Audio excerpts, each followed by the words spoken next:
Oi, gente, tudo bem? Sejam bem-vindos a mais um vídeo aqui do canal. E hoje o vídeo vai ser diferente do que a gente costuma falar aqui, né? Sempre são sobre faculdade, sobre as coisas mais técnicas, sobre o meu dia a dia como estudante. Mas eu queria trazer aqui com vocês uma conversa, um bate-papo sobre algo que é muito frequente na nossa conversa mesmo, quando vocês me encontram lá no Instagram e a gente vai conversar no direct. E que eu percebo que é uma dor não só minha, mas de muitas outras pessoas também. E é a questão de não se sentir pronto para começar. Para começar, seja qualquer coisa da vida, né? O assunto que a gente mais acaba conversando é sobre faculdade, mudar de país, tomar uma decisão tão grande quanto sair de sua cidade, deixar sua família ou outras coisas. Mas existem muitas outras áreas da nossa vida onde eu vejo que a gente deixa de começar porque a gente nunca se sente pronto o suficiente. Porque a gente não tem conhecimento suficiente, capacidade suficiente, segurança suficiente, ou enfim. Um exemplo pessoal mesmo é eu fazendo esse vídeo aqui para vocês. Muitas vezes eu quis trazer vídeo de reflexão, vídeo dos meus momentos devocionais aqui, mas eu sempre me senti não pronta. Sempre senti que, não, depois eu faço, quando eu tiver mais segurança, quando eu tiver mais conhecimento sobre isso, quando eu ler mais sobre isso, talvez eu faça, mas nunca me sentia pronta.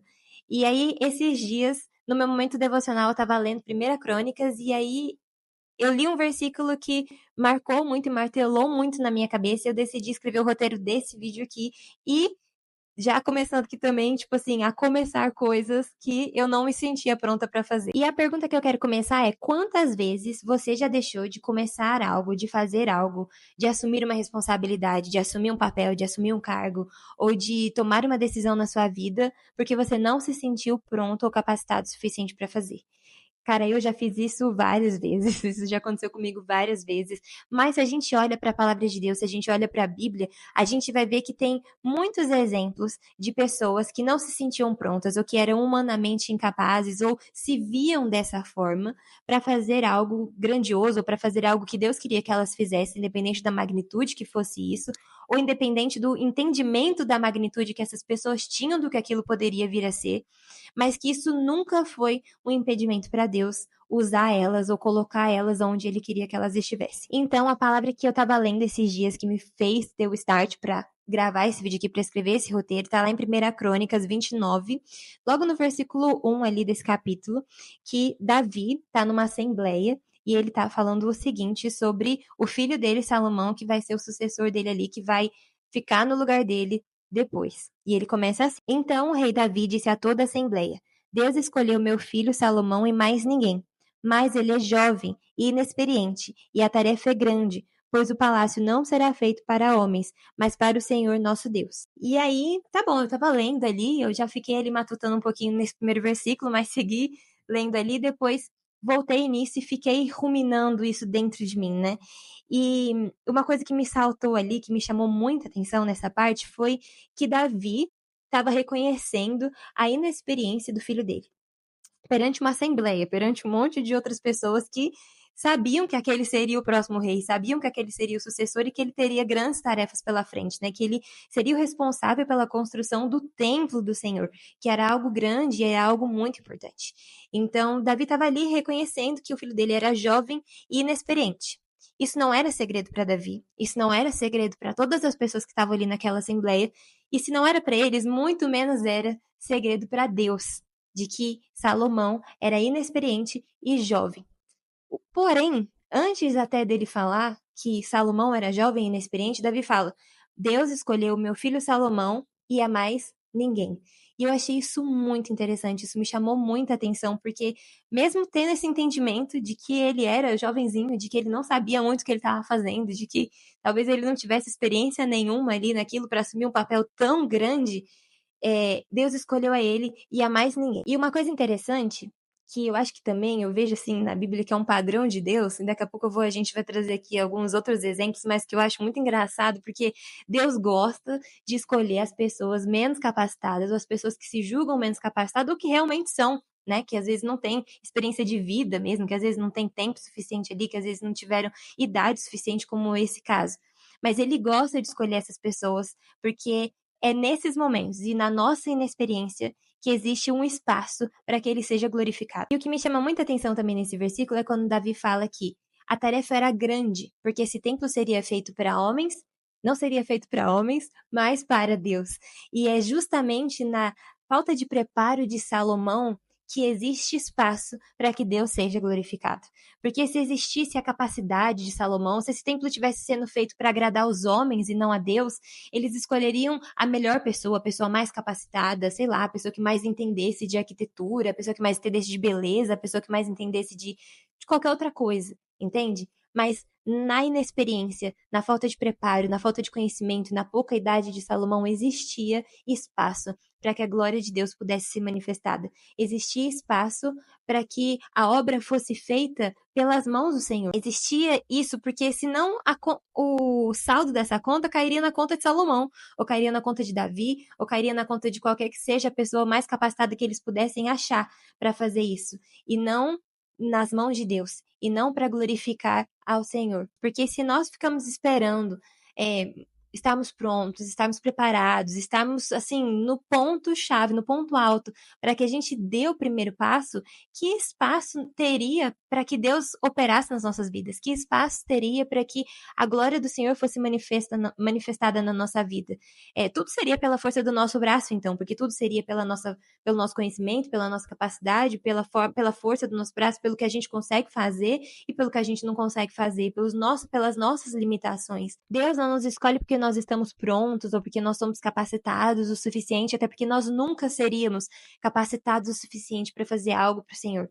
Ele nos escolhe justamente para que ele possa ser glorificado na nossa dependência dele. E a Bíblia está cheia de exemplos que a gente pode ver isso, né? A gente vê isso em Moisés, porque ele se julgava não pronto. Ele falava, Deus, eu não sei falar, mas o Senhor tinha escolhido ele e capacitou ele para fazer aquilo que ele queria fazer. A gente também vê isso no Novo Testamento, um monte de exemplos, na verdade, um monte de discípulos que Jesus escolheu, homens completamente comuns, pescadores, cobradores de impostos, pessoas com vidas normais, com temperamentos difíceis, pessoas totalmente imperfeitas, mas que foram escolhidas a dedo por Deus.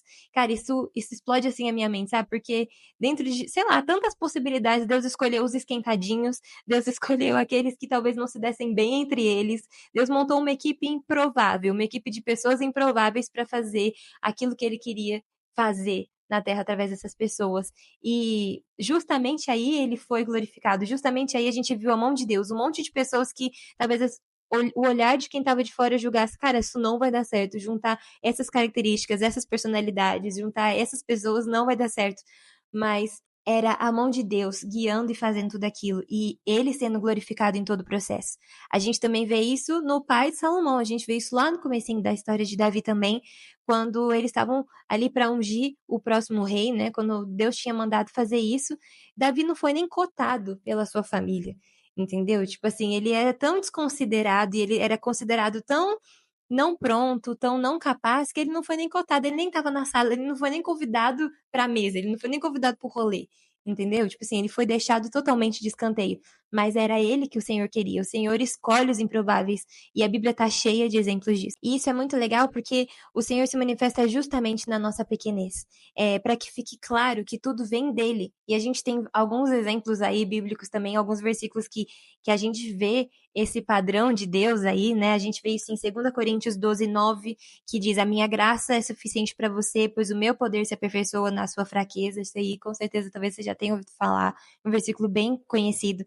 Filipenses 2:13 diz também: pois é Deus quem efetua em vocês tanto o querer quanto realizar, de acordo com a boa vontade dele.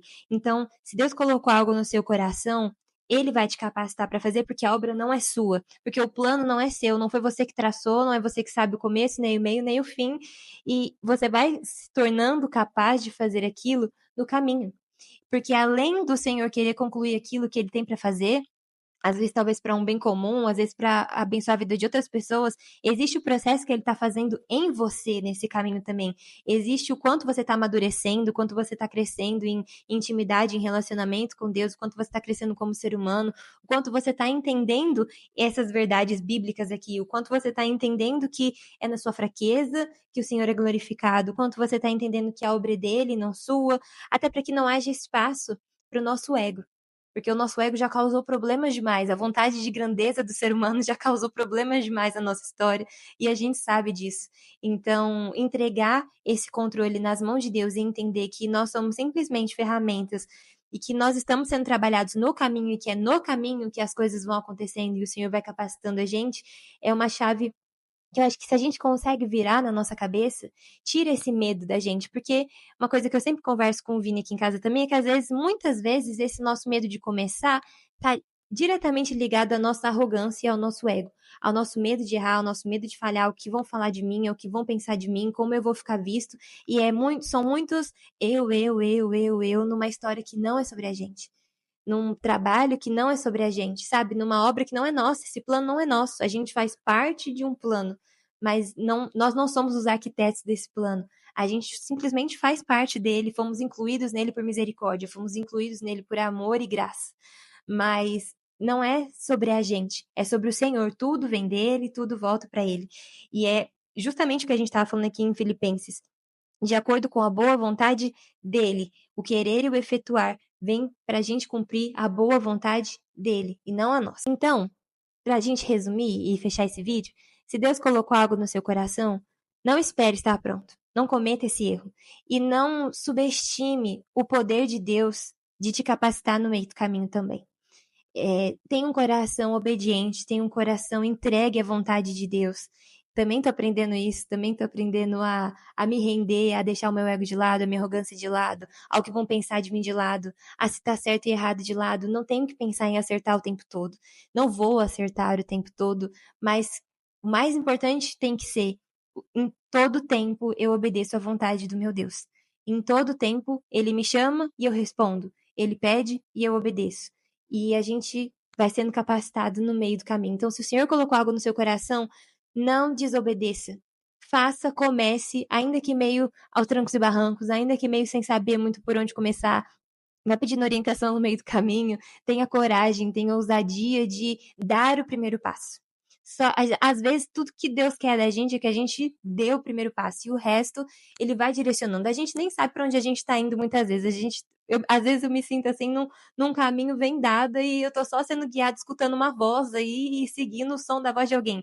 Mas o mais importante é que o meu coração seja trabalhado em obediência no meio desse caminho e numa confiança de que os planos de Deus são melhores do que os meus e os planos de Deus são corretos, de que ele sabe o que ele está fazendo, ele sabe para onde ele está me levando, ele é o meu pai, ele quer o meu melhor, ele tem sonhos planejados para mim, ele tem o melhor planejado para mim, ele tem um projeto para minha vida e eu simplesmente preciso me deixar guiar e me deixar levar pela vontade dele. Então é isso, eu só queria trazer essa reflexão aqui para que a gente seja encorajado, para que nós sejamos encorajados juntos, porque isso bateu aqui primeiro, a começar, a não ter medo, a dar o primeiro passo, a não se preocupar tanto com o que vão pensar da gente, com o que vão falar da gente, a nossa reputação, como é que vai ficar, meu Deus, ou com a nossa capacidade, com o que a gente é capaz de fazer, com o que a gente não é capaz de fazer. Nós nunca vamos ser 100% capacitados para nada, nós nunca vamos estar 100% prontos para nada.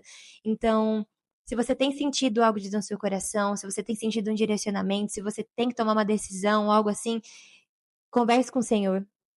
Desenvolva um relacionamento de intimidade, entenda o coração dele, o que ele tem para você, mas a partir do momento que você entender, tenha coragem e ousadia e dê o primeiro passo. E o resto, ele vai fazer. No meio do caminho, ele vai te capacitar. E é isso. Espero que vocês tenham gostado, que você tenha saído daqui um pouquinho mais encorajado a começar a deixar os seus medos de lado. Deixa um like aqui nesse vídeo se você conhece alguém também que precisa ser encorajado, alguém que quer começar algo, mas não sabe por onde começar, mas não se sente pronto, mas tem muito medo, tem muitas travas. Manda esse vídeo para essa pessoa também. E é isso. Espero que abençoe a sua vida. Até o próximo vídeo. Tchau!